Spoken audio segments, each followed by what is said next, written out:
Ya, bismillahirrahmanirrahim. Pada pertemuan kali ini kita akan membahas syarat klasifikasi dan pola hubungan antar kelompok sosial.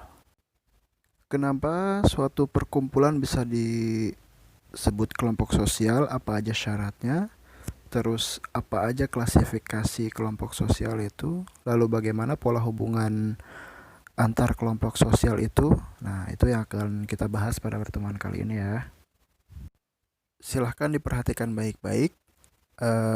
Saya akan mencoba untuk menjelaskannya sedetail mungkin dan semudah mungkin biar mudah dimengerti ya. Syarat dan ciri-ciri kelompok sosial. Seperti apa sih syarat-syarat dan ciri kelompok sosial itu seperti apa? Kenapa sebuah perkumpulan bisa disebut kelompok sosial? Apakah orang-orang yang berkumpul di pasar juga bisa dikategorikan sebagai kelompok sosial? Nah, ini syarat-syarat dan ciri-cirinya ya. Yang pertama ada faktor pengikat, yang kedua ada hubungan timbal balik, yang ketiga bersistem, keempat struktur dan pola yang sama, mempunyai struktur dan pola yang sama, dan yang kelima anggota sadar diri. Coba kita bahas kelompok sosial ini lewat contoh aja biar gampang ya. Katakanlah ada sebuah kelompok sosial di PPI 33 Almanar misalkan ya, kelas 10 katakanlah. Coba apakah kelas 10 MA Almanar ini bisa disebut atau dikategorikan sebagai kelompok sosial? Coba kita bongkar satu-satu. Yang pertama, apakah ada faktor pengikatnya? Apakah kelas 10 ini merupakan kelompok sosial? Yang pertama, apakah ada faktor pengikatnya? Coba, kira-kira apa? Ya, faktor pengikatnya salah satunya adalah bahwa kelas 10 MA Almanar ini sama-sama bersekolah di Almanar tentu saja ya, terus bernaung di Purwakarta misalkan. Lalu mempunyai hubungan timbal balik. Apa kira-kira hubungan timbal baliknya? Ya misalkan saling bertukar ilmu gitu ya. Guru mengajar, anak belajar, atau keduanya sama-sama belajar. Bersistem. Nah, bersistem ini seperti apa? Ada sistem yang dijalankan di sana, ada jadwal pelajarannya, kapan anak masuk sekolah, kapan pulang sekolah, kapan waktu istirahat, kapan mata pelajaran matematika, sosiologi misalkan ya. Nah, seperti itu. Lalu mempunyai struktur atau pola yang sama. Coba bandingkan kelas 10 dengan kelas 1 sanawiyah misalkan ya. Nah, jelas ada perbedaan di situ bahwa kelas 10 lebih dewasa misalkan anak-anaknya ya. Lalu sudah kenyang makan asam garam kehidupan misalkan. Kalau kelas 1 sanawiyah mereka baru lulus SD gitu ya, baru ngerti apa itu cinta monyet misalkan. Nah, seperti itu. Jadi mempunyai struktur atau pola yang sama gitu ya. Jadi bisa dibedakan antara kelas 10 dan kelas 9 itu ya. Kelompok sosial kelas 10 misalkan, kelompok sosial kelas 1 sanawiyah. Nah, itu. Lalu yang selanjutnya anggota sadar diri.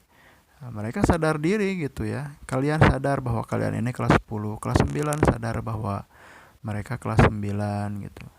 Kelas 1 sanawiyah misalkan ya. Ya, itu. Jadi mereka kita sadar diri bahwa kita ini termasuk ke dalam kelompok sosial gitu.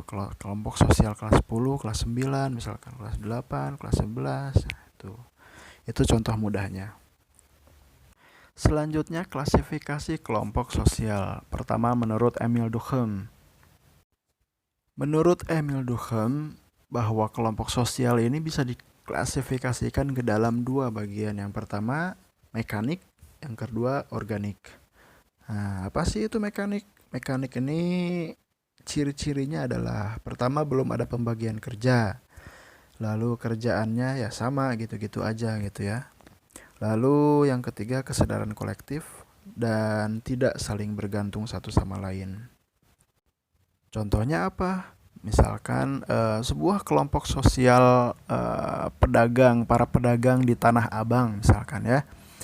Nah, kenapa kok pedagang-pedagang di Tanah Abang bisa diklasifikasikan sebagai kelompok sosial yang mekanik?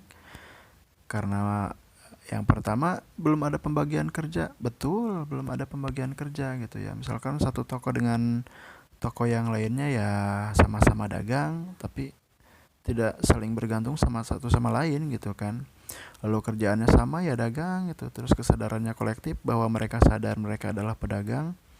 Lalu yang keempat, mereka tidak saling bergantung. Kalau misalkan yang satunya libur, terus yang pedagang lainnya pengen buka atau mau tutup ya terserah mereka gitu kan. Betul bahwa mereka kelompok sosial tapi belum terikat satu sama lain gitu ya. Gitu. Lalu yang organik, organik ini sudah ada pembagian kerja, kerja masing-masing tapi saling bergantung satu sama lain. Contohnya apa ya yang lebih mudah mungkin untuk membedakannya organik ini kan dari kata organisme ya. Organisme coba organ tubuh, katakanlah organ tubuh ya. Nah, organ tubuh itu apa aja sih? Mata, hidung, telinga gitu. Mereka punya fungsi masing-masing satu sama lain, tapi saling bergantung satu sama lain gitu. Padahal pembagian kerjanya ada gitu ya, mata untuk melihat, telinga untuk mendengar gitu, mulut untuk berbicara, tapi saling bergantung satu sama lain gitu. Nah, itu kelompok sosial yang organik gitu ya. Lanjut menurut Ferdinand Tonis. Nah, mungkin ini udah agak familiar ya. Gesellschaft dan Gemeinschaft ya, Gemeinschaft. Gesellschaft dan Gemeinschaft. Bahasa Jerman ya ini ya. Gesellschaft dan Gemeinschaft ini apa sih? Kalau kita bahasakan ke dalam bahasa Indonesia, Gesellschaft ini adalah patembayan ya. Kalau Gemeinschaft ini paguyuban. Kata kuncinya apa? Kalau Gesellschaft, mereka nggak saling mengenal satu sama lain gitu ya. Bisa jadi tidak saling mengenal satu sama lain gitu. Beda dengan Gemeinschaft ya, paguyuban. Mereka mengenal satu sama lain gitu. Misalkan ayah dengan anak tentu saja kan mengenal karena terbentuk oleh ikatan darah gitu. Lalu misalkan antara RT dengan warganya gitu misalkan. Nah, itu terbentuk oleh ikatan daerah. Coba kita bahas satu-satu ya. Gesellschaft kurang memiliki solidaritas yang intens, sementara Gemeinschaft memiliki solidaritas sosial yang kuat. Nah, Gesellschaft ini coba kita kasih contoh misalkan IDI ya, Ikatan Dokter Indonesia. Bandingkan dengan sebuah keluarga ya untuk Gemeinschaft. Jadi Gesellschaft-nya ini adalah Ikatan Dokter Indonesia ya. Gemeinschaft-nya ini adalah sebuah keluarga. Coba lebih kuat mana solidaritas sosialnya?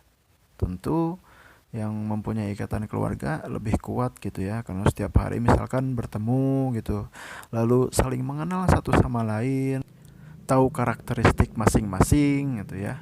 Nah, beda dengan IDI misalkan dengan jumlah anggotanya yang sekian banyak misalkan ya, dari Sabang sampai Merauke misalkan. Nah, tentu sangat berbeda ya. Nah, itu ciri yang pertama. Yang kedua, dibentuk berdasarkan kesamaan profesi untuk Gesellschaft. Yang kedua, di Gemeinschaft terbentuk dengan sendirinya dipengaruhi oleh intensitas sosial. Nah, coba ya, seperti yang tadi saya contohkan bahwa IDI ini dibentuk berdasarkan kesamaan profesi gitu ya, sama-sama dokter, sama-sama orang yang bekerja di bidang kesehatan gitu.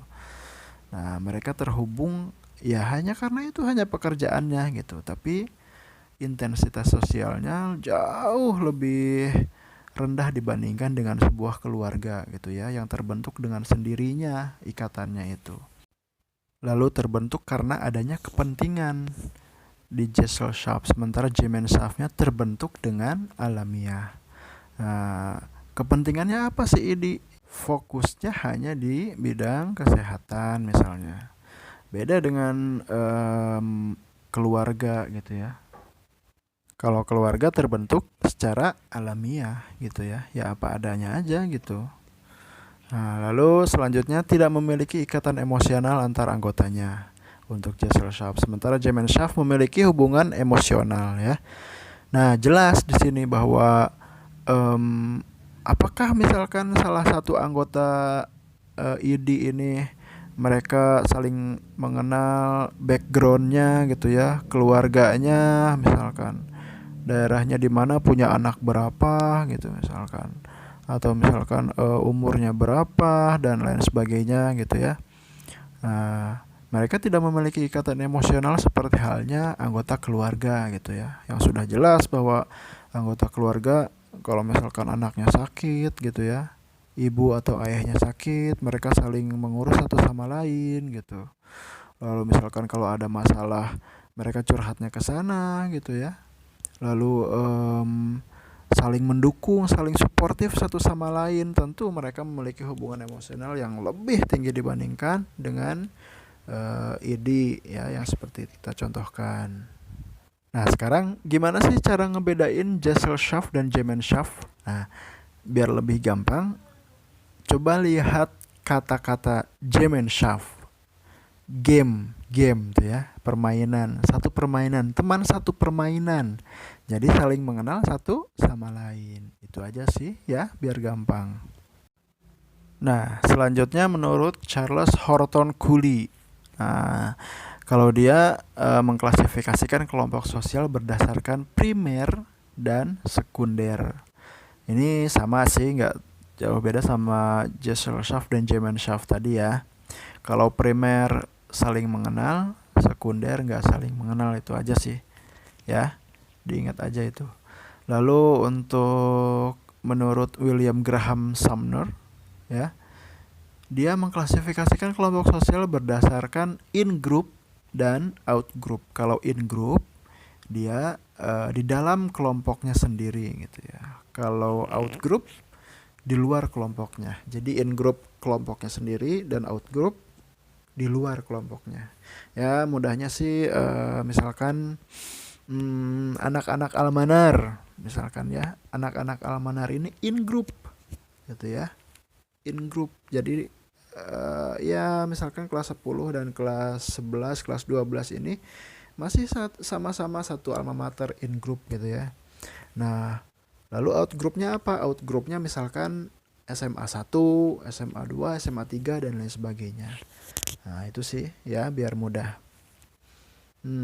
Contoh lain apa? Misalkan in groupnya Indonesia, berarti out groupnya Malaysia, Singapura, Brunei dan lain sebagainya ya.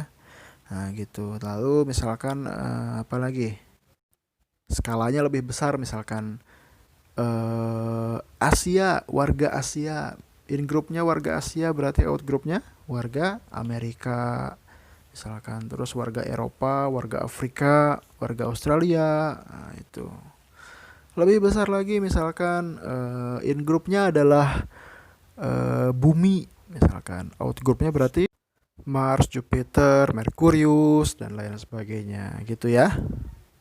Nah, selanjutnya pola hubungan antar kelompok. Yang pertama, akulturasi.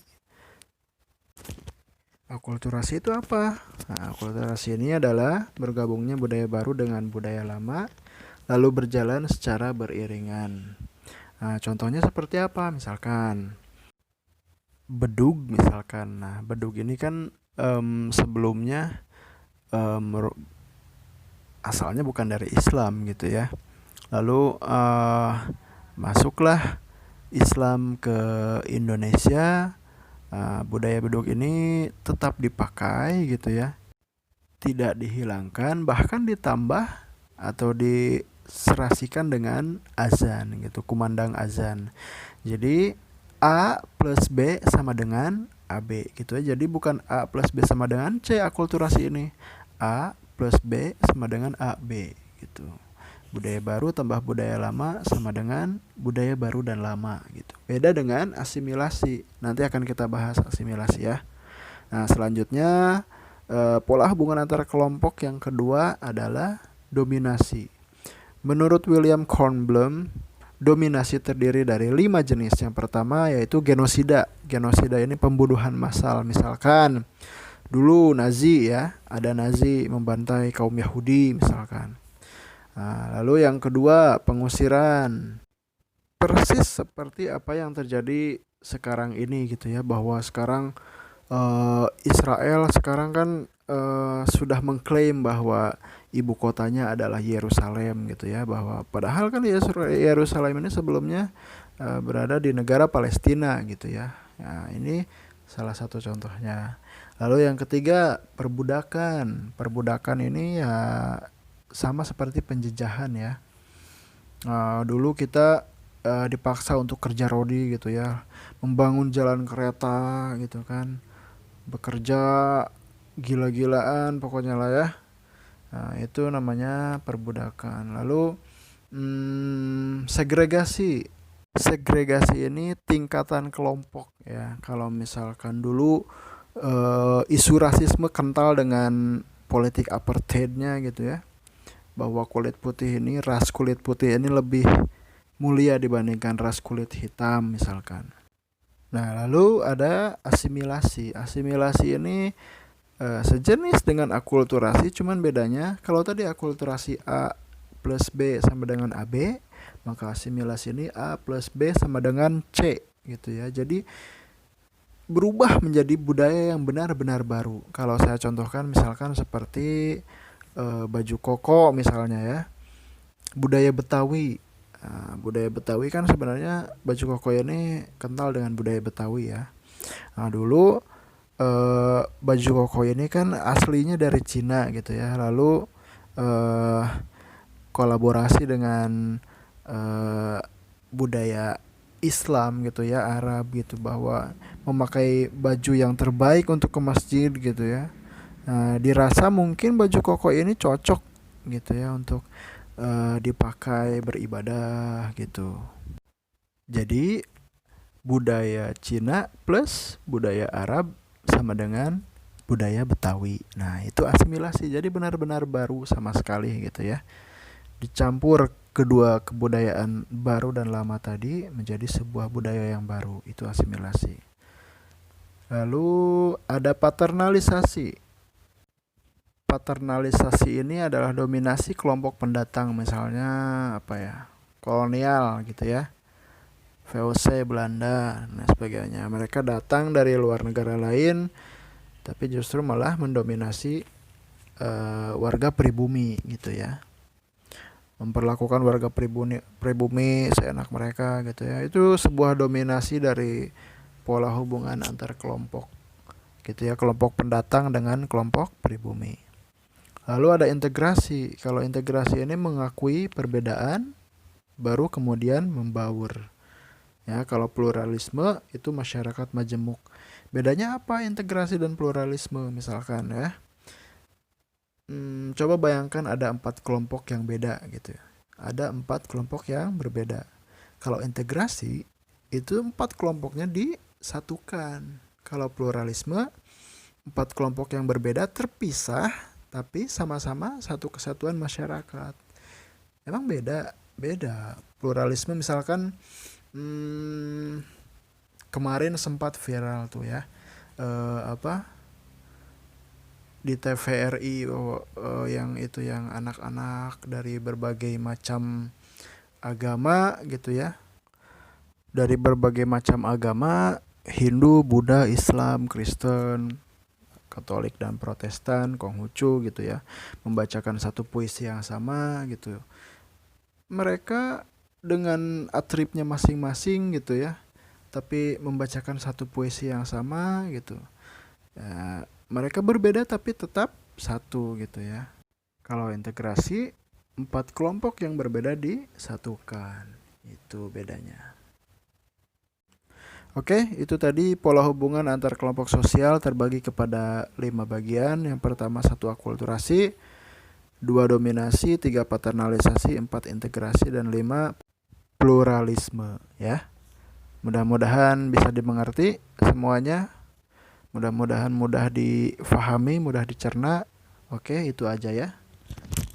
Itu aja materi dari kelompok sosial ya.